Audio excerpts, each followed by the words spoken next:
Hey everyone, I'm Cloud, and this past year has been an unbelievable journey for me. I've gained close to 600,000 followers across platforms, but there's been something that's been missing. You see, the thing that I've always loved the most about Minecraft is building. And well, I haven't done too much of that over the past year. Even though I really wanted to, I just haven't had the time or I haven't been able to prioritize it. So I've decided it's finally time to dedicate myself to really studying building in Minecraft. So I'm going to be taking you all along for the ride, so you can see where I'm starting out and hopefully one day where I'll be ending up. I really want to try and show you guys that if you really want to do something and you dedicate yourself and stay consistent and get help from other people, you can get there. So that's why I'm going to be sharing this entire journey with you guys, so you can see that I'm starting out as someone who's not the worst at building, but definitely far from the best. And you get to go with me on this journey every step of the way, see how I improve, and also improve for yourself if you want to. I'm going to be trying out all the techniques and resources I can. I'll even be getting help from some of the best Minecraft builders around.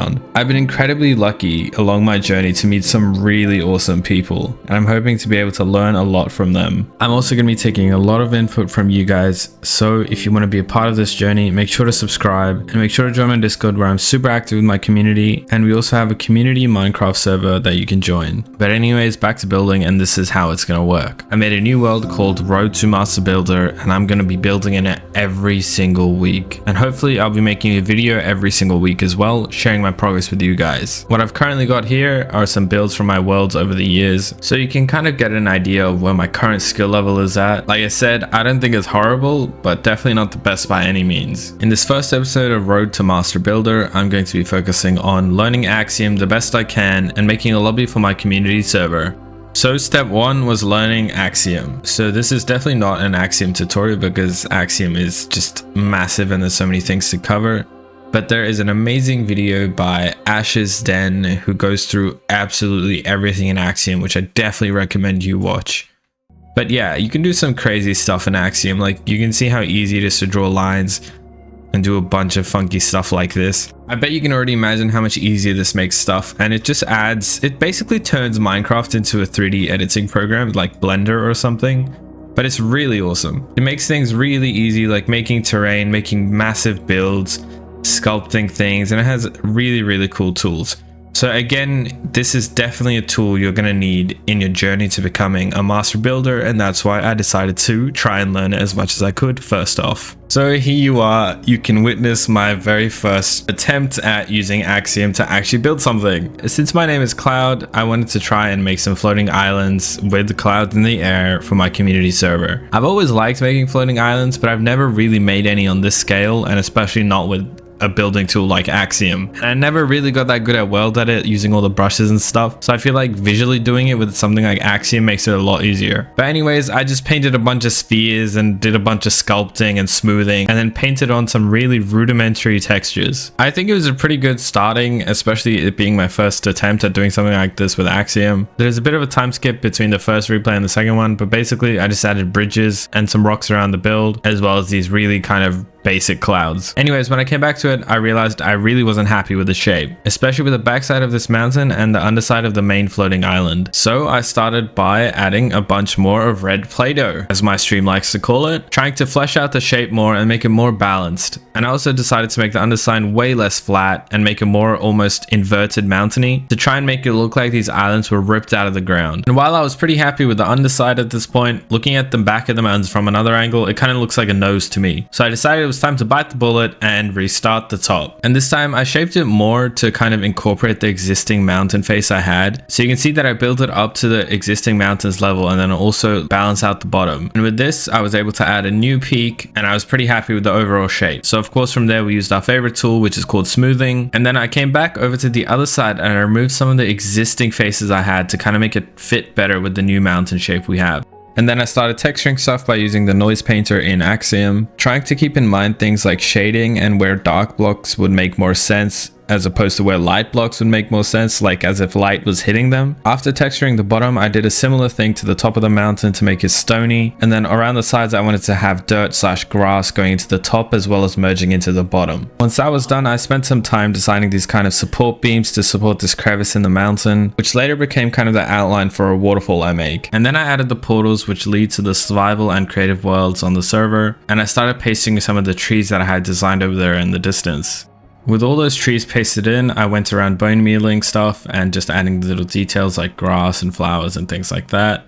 And then I began filling out the bottom of where the waterfall would run into, and I started planning out the path that I wanted the waterfall to follow. So I decided to put a cloud up at the top that has water coming out of it, which is kind of the magical source for this waterfall. And of course we went through and added more details like a little bridge as well as some footpaths. Once that was all done, all that was left to do was add a little bit of snow at the top of our mountain peak.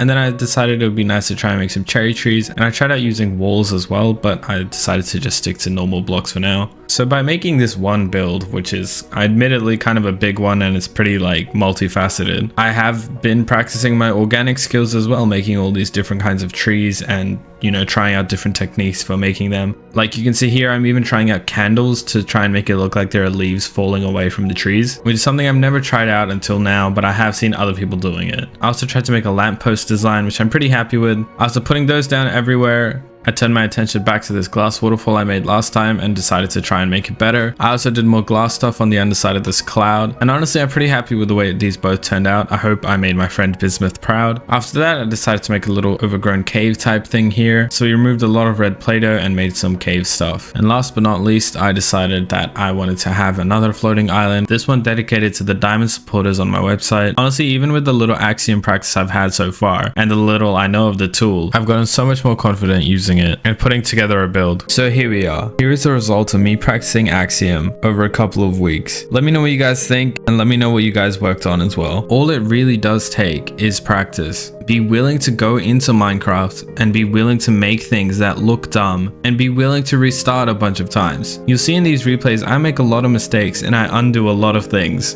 and that's fine.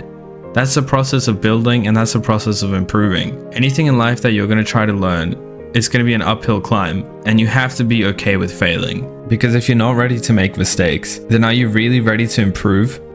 Anyways, enough harping. I'm pretty happy with what I've done, and I definitely think I can do better. I didn't make as many tree variations as I could have, and I definitely didn't spend as much time as I could have on texturing and picking out blocks for shading and things like that. But I'm happy with what I did in the amount of time that I did it in, and I definitely think it's a massive upgrade over my existing lobby. So I hope you guys enjoyed this first video. Please let me know what you think of the format and any ideas you may have for improving it or what we should do for the next video. I think in the next video, I'm either going to focus on more Axiom stuff or maybe I'll try and learn as much as I can about World Edit, but let me know what you guys would like to see. I definitely want to do dedicated videos to things like building organics, building different kinds of structures, and even builds in different themes. I definitely think that I have a comfort zone, probably like most builders, and I really do tend to stick to spruce wood only, along with like stone bricks and things like that. Kind of that classic medieval Minecraft palette, which I really want to try and diversify from. I see all these builds with these crazy colors, and I really want to do something like that. So hopefully we can do that one day. And I think we're even going to be coming back to this build and improving it along our journey as we learn more stuff. But anyways, thank you very much for watching this far. If you did, please leave a like, comment, and subscribe. I really appreciate it, and I will catch you guys in the next one.